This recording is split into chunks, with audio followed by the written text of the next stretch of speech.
हर हर महादेव। मैं आप सब लोगों को शिव जी और पार्वती जी की कथा सुनाने जा रही हूँ। सुनने से पहले लाइक कर देना, कृपया चैनल सब्सक्राइब कर देना। बहुत बहुत धन्यवाद।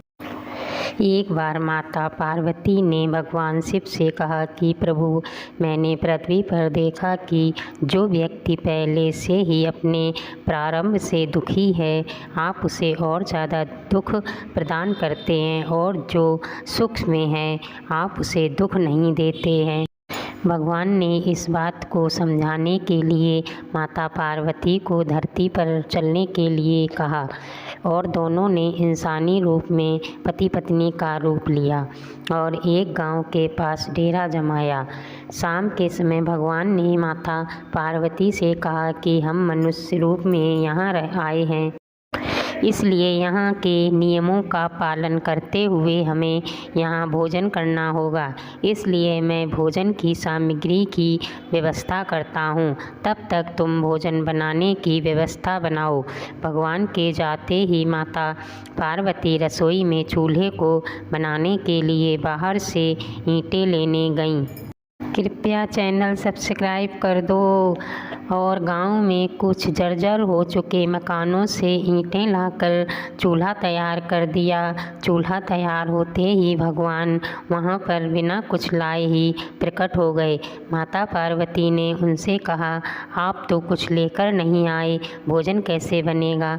भगवान बोले, पार्वती, अब तुम्हें इसकी ज़रूरत नहीं पड़ेगी। भगवान ने माता पार्वती से पूछा कि तुम चूल्हा बनाने के लिए इन ईंटों को कहाँ से लाई हो? माता पार्वती ने कहा, प्रभु, इस गांव में बहुत से ऐसे घर भी हैं जिनका रख रखाव सही ढंग से नहीं हो रहा है।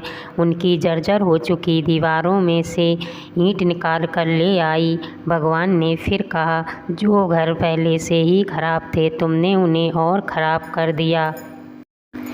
ईंटें उन सही घरों की दीवार से भी तो ला सकती थी। माता पार्वती बोली, प्रभु, उन घरों में रहने वाले लोगों ने उनका रख रखाव बहुत सही तरीके से किया है, और वो घर सुंदर भी लग रहे हैं। ऐसे में उनकी सुंदरता को बिगाड़ना उचित नहीं होता। भगवान बोले, पार्वती, यही तुम्हारे पूछे गए प्रश्न का उत्तर है। जिन लोगों ने अपने घर का रख रखाव अच्छी तरह से किया है, यानी सही कर्मों से अपने जीवन को सुंदर बना रखा है, उन लोगों को दुख कैसे हो सकता है?